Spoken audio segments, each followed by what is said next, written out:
Hello, Barry Anderson from Trade Ideas with today's edition of What Makes This Trade Great. Got a pretty nice one here from our AI and also from my 10-day daily breakout. It actually showed up on my 10-day daily break a little bit later though, but nonetheless, it did show up on that on the combo scan as I call it. But here we have 393. That is where our AI alerted you to a CUTR. Now, you had an opportunity because it pulled back a bit and then it came back up. So you had an opportunity to kind of wait. You know, there's no usual mad rush to get into a trade. I don't care if it's from our AI or any scan that I've got or even your scans, you know. Usually you can wait a little bit and do a little bit of analysis. Maybe you can even get a better price if you just wait a bit. But at any rate, 393 was the alert. Before it pulled back at all, it got up to 473. That is a tremendous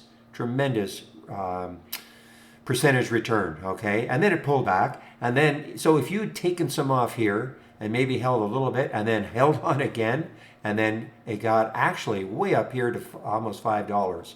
So, I mean, that was a really nice one on a percentage return from our AI. Hopefully, a lot of you took advantage of it. Okay, want to get back into the trading room. Have a great evening. We'll see you tomorrow.